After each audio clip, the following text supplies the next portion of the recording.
밤에 자다가 손이 저려서 잠에서 깨신 적 있으신가요? 물건을 잡을 때 손에 힘이 잘 안 들어가시나요? 엄지와 검지 끝이 찌릿찌릿 저리고 감각이 둔하신가요?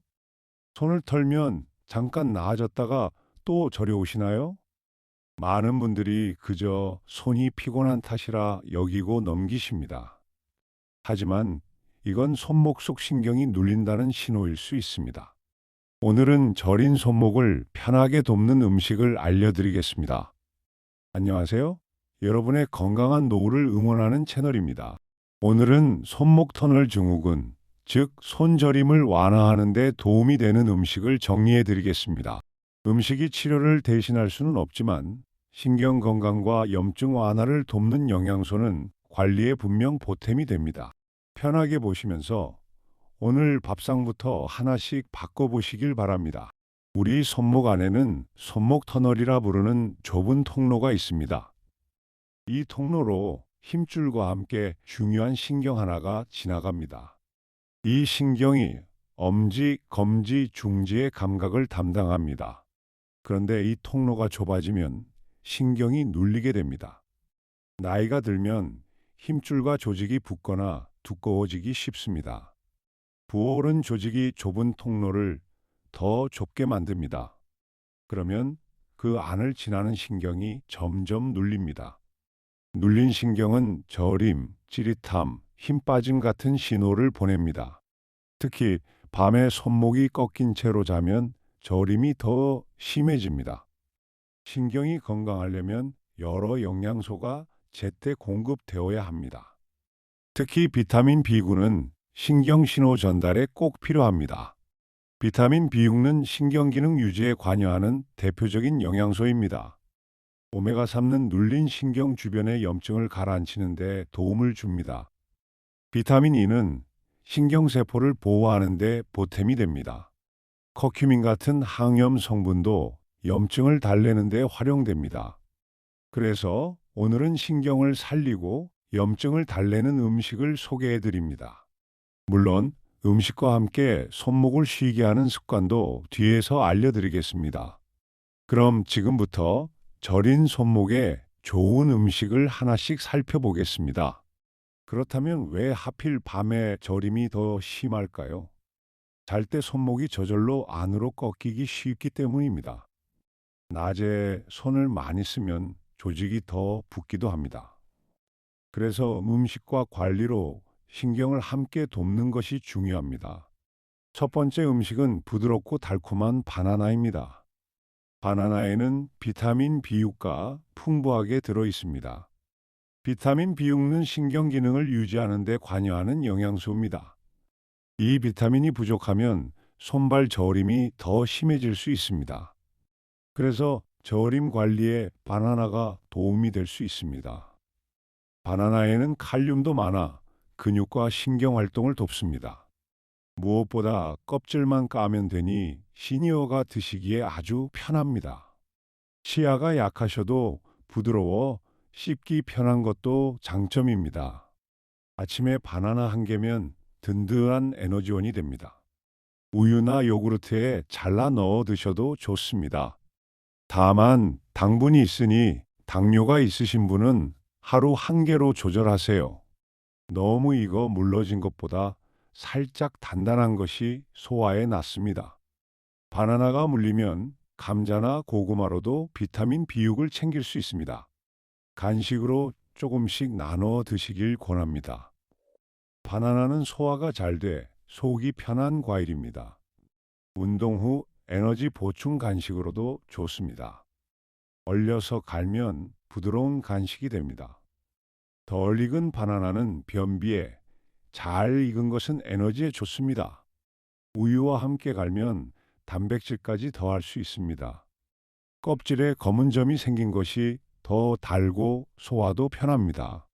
한 번에 여러 개보다 하루 한두 개가 적당합니다. 아침 공복에 드시면 부드럽게 하루를 시작할 수 있습니다.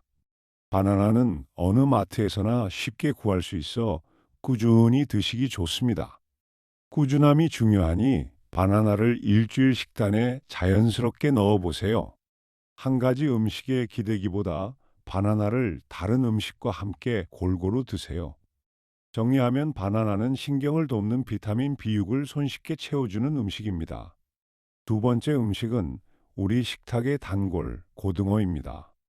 고등어는 오메가3 지방산이 풍부한 등푸른 생선입니다.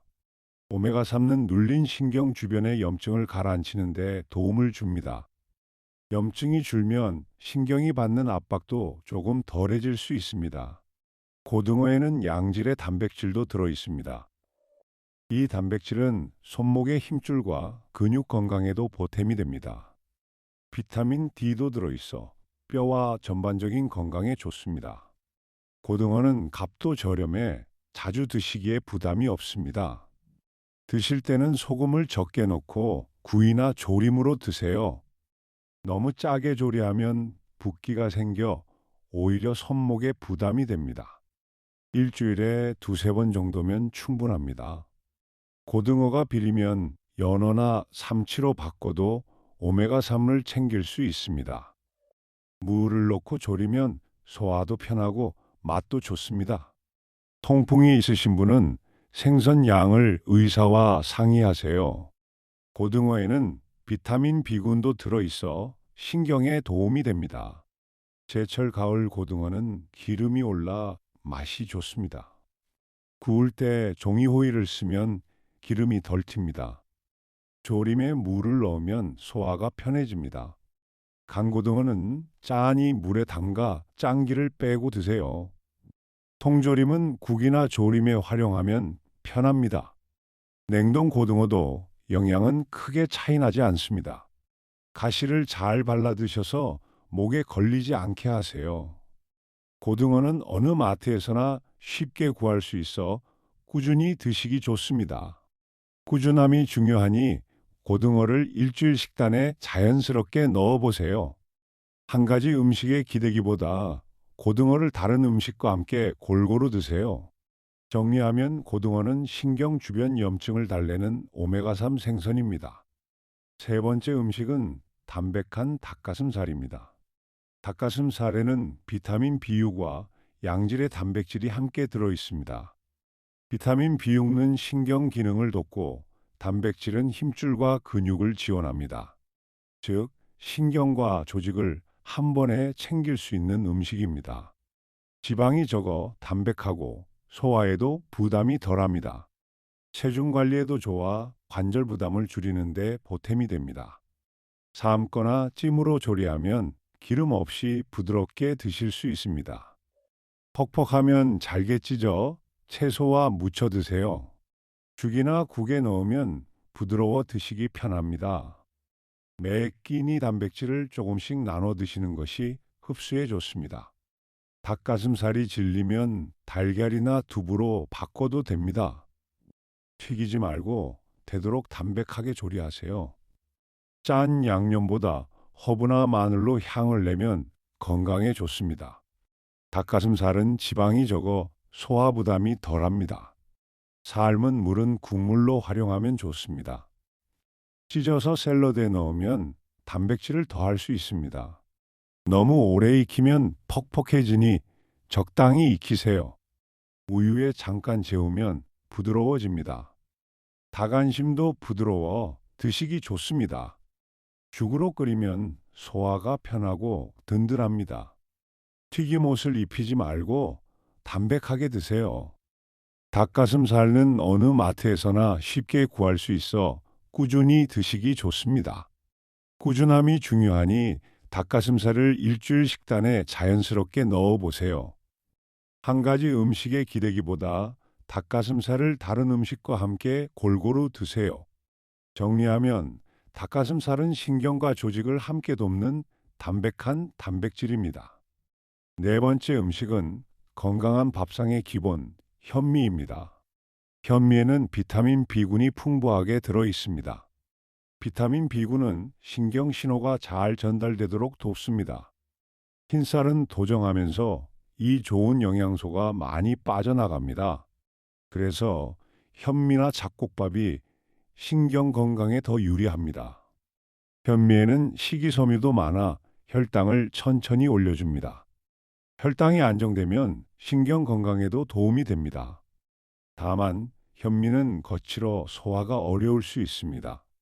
그래서 처음엔 흰쌀에 조금씩 섞어 드시길 권합니다. 물에 충분히 불려 오래 지으면 훨씬 부드러워집니다. 잘 씹어 드시면 소화에도 좋고 포만감도 오래 갑니다. 위장이 약하신 분은 죽처럼 무르게 지어 드세요. 현미가 어려우면 보리나 귀리를 섞어도 좋습니다. 현미는 꼭꼭 씹으면 단맛이 올라옵니다.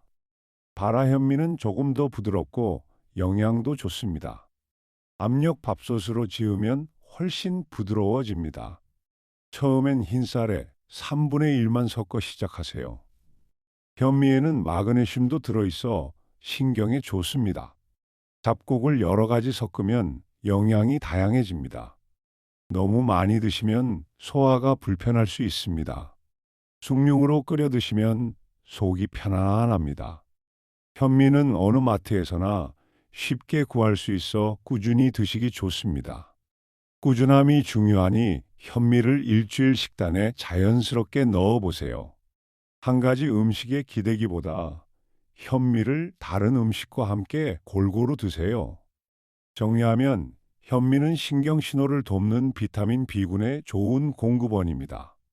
다섯 번째 음식은 숲속의 버터, 아보카도입니다. 아보카도에는 비타민 E와 좋은 지방이 풍부합니다. 비타민 E는 신경세포를 보호하는 데 도움을 줍니다. 좋은 지방은 신경을 감싸는 마귀 건강에 보탬이 됩니다. 또 혈액순환을 부드럽게 해 신경의 영양이 잘 전달되게 합니다. 칼륨도 풍부해 근육과 신경 활동을 돕습니다. 부드러운 식감이라 치아가 약하셔도 드시기 편합니다. 그냥 숟가락으로 떠서 드셔도 되고 빵에 발라도 됩니다. 샐러드나 비빔밥에 넣으면 고소하고 든든합니다. 다만 열량이 높으니 하루 반 개 정도면 충분합니다. 잘 익어 살짝 무른 것이 맛도 좋고 소화도 편합니다. 아보카도가 낯설면 올리브유나 견과류로도 좋은 지방을 챙길 수 있습니다. 간장이나 소금은 조금만 곁들이세요. 아보카도는 껍질이 검게 변하면 잘 익은 것입니다. 반은 드시고 반은 씻재 두면 갈변이 덜합니다. 레몬즙을 뿌리면 색이 변하는 것을 늦춥니다. 으깨서 빵에 발라 드시면 부드럽습니다. 샐러드에 넣으면 고소함이 더해집니다. 덜 익었으면 사과와 함께 두면 빨리 익습니다. 열량이 있으니 하루 반 개 정도가 적당합니다. 간장을 살짝만 곁들이면 밥 반찬으로도 좋습니다. 아보카도는 어느 마트에서나 쉽게 구할 수 있어 꾸준히 드시기 좋습니다. 꾸준함이 중요하니 아보카도를 일주일 식단에 자연스럽게 넣어 보세요. 한 가지 음식에 기대기보다 아보카도를 다른 음식과 함께 골고루 드세요. 정리하면 아보카도는 신경을 보호하는 좋은 지방과 비타민 E의 보고입니다. 여섯 번째 음식은 노란빛의 강황, 즉 카레입니다. 강황에는 커큐민이라는 성분이 들어 있습니다. 커큐민은 염증 반응을 완화하는 것으로 알려져 있습니다. 눌린 신경 주변의 염증을 달래는데 보탬이 될 수 있습니다. 강황은 오래전부터 관절과 염증 관리에 활용되어 왔습니다. 카레로 드시면 강황을 손쉽게 챙길 수 있습니다. 다양한 채소를 함께 넣으면 영양도 풍부해집니다. 다만 카레는 짜고 기름지기 쉬우니 담백하게 만드세요. 밀가루 대신 채소를 갈아 넣으면 더 건강합니다. 밥은 흰쌀 대신 현미를 조금 섞으면 좋습니다. 커큐민은 후추와 함께 먹으면 흡수가 더 잘 됩니다. 다만 담석이 있으신 분은 강황 섭취를 의사와 상의하세요. 일주일에 한두 번 카레로 즐기시면 부담이 없습니다. 강황은 밥이나 국에 조금 넣어도 됩니다. 우유에 타서 강황 우유로 드시는 분도 있습니다. 카레에 감자와 당근을 넣으면 든든합니다. 시판 카레는 나트륨이 높으니 양을 조절하세요. 강황가루를 볶음 요리에 살짝 뿌려도 좋습니다. 커큐민은 기름과 함께 있어야 흡수가 잘 됩니다. 너무 많이 드시면 속이 불편할 수 있습니다. 일주일에 한두 번이면 충분합니다. 강황 카레는 어느 마트에서나 쉽게 구할 수 있어 꾸준히 드시기 좋습니다. 꾸준함이 중요하니 강황 카레를 일주일 식단에 자연스럽게 넣어보세요. 한 가지 음식에 기대기보다 강황 카레를 다른 음식과 함께 골고루 드세요. 정리하면 강황은 신경염증을 달래는 커큐민을 지닌 향신료입니다. 일곱 번째 음식은 부드러운 두부입니다. 두부에는 식물성 단백질이 풍부하게 들어 있습니다. 이 단백질은 손목의 힘줄과 근육 건강에 보탬이 됩니다. 두부에는 마그네슘도 들어 있습니다. 마그네슘은 근육과 신경의 긴장을 풀어주는 데 도움을 줍니다. 긴장이 풀리면 손목 주변의 뻐근함도 조금 나아질 수 있습니다. 두부는 아주 부드러워 소화가 잘 됩니다. 치아가 약하신 분도 편하게 드실 수 있습니다. 국이나 찌개에 넣거나 데쳐서 양념장에 드셔도 좋습니다. 기름에 부치기보다 데치거나 찌는 것이 건강합니다. 매 끼니 단백질을 조금씩 나눠 드시는데 좋은 재료입니다. 고기가 부담될 때 두부로 단백질을 대신할 수 있습니다. 짠 양념장보다 싱겁게 드시는 것이 좋습니다. 두부는 익혀 드시면 소화가 더 편합니다. 연두부는 부드러워 국이나 찜에 좋습니다. 부침두부는 담백하게 데쳐 드셔도 됩니다. 된장찌개에 넣으면 든든한 한 끼가 됩니다. 두부에는 뼈에 좋은 칼슘도 들어 있습니다. 고기 대신 두부로 만두소를 만들어도 좋습니다. 물기를 빼고 조리하면 더 고소합니다. 매 끼니 조금씩 곁들이기 좋은 재료입니다. 두부는 어느 마트에서나 쉽게 구할 수 있어 꾸준히 드시기 좋습니다. 꾸준함이 중요하니 두부를 일주일 식단에 자연스럽게 넣어보세요. 한 가지 음식에 기대기보다 두부를 다른 음식과 함께 골고루 드세요. 정리하면 두부는 신경과 근육을 함께 돕는 부드러운 식물성 단백질입니다.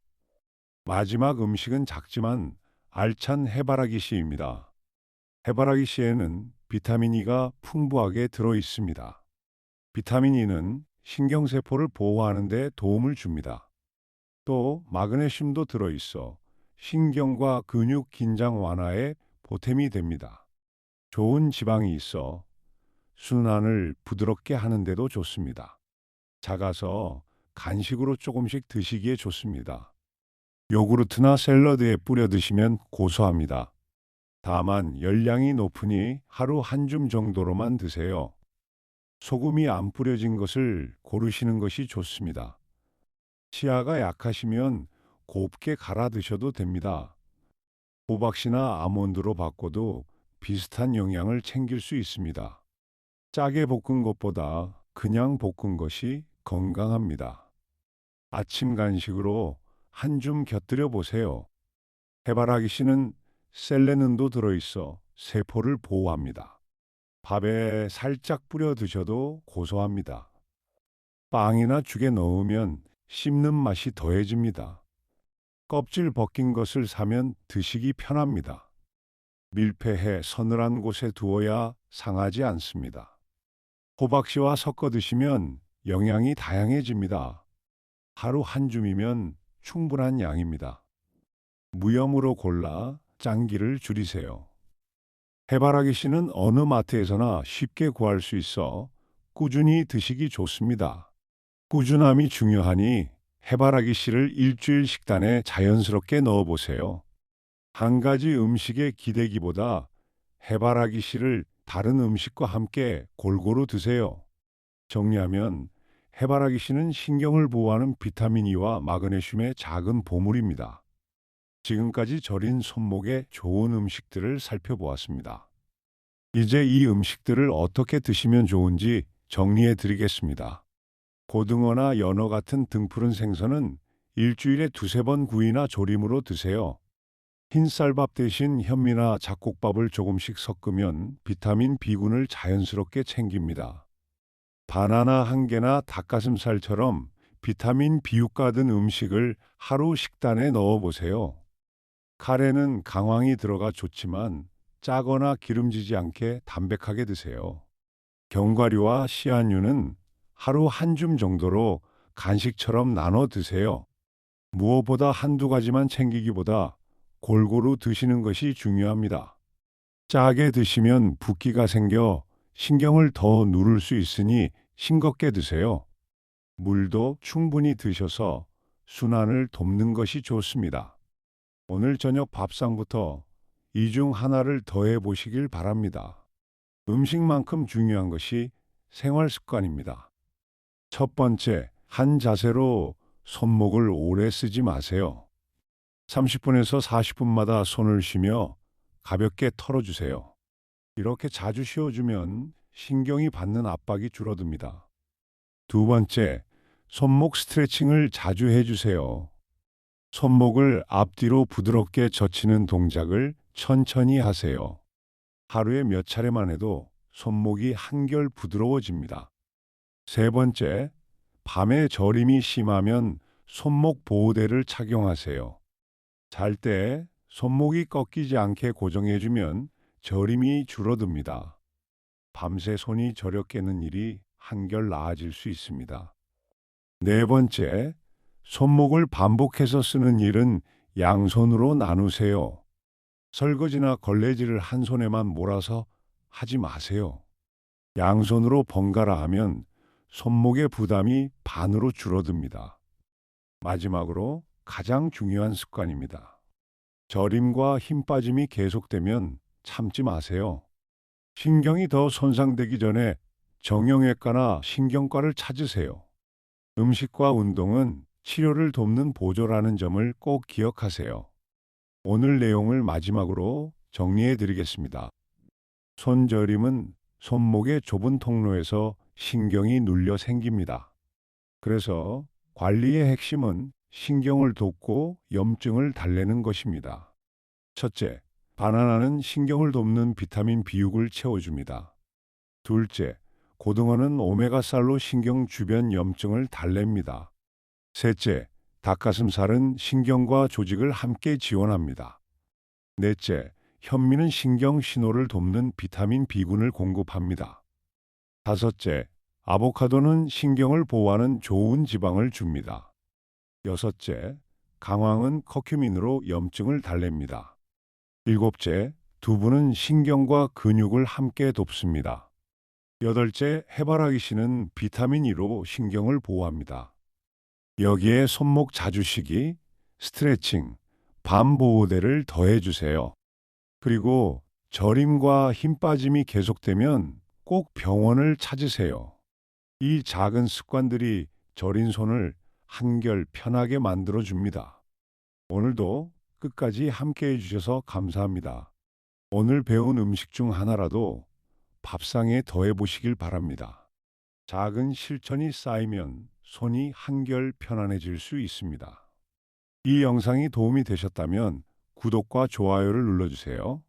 그러면 다음 영상도 놓치지 않고 받아보실 수 있습니다. 다음 시간에는 우리 몸의 또 다른 부위를 편하게 돕는 이야기를 준비했습니다. 그때 또 건강한 이야기로 찾아뵙겠습니다. 건강하세요.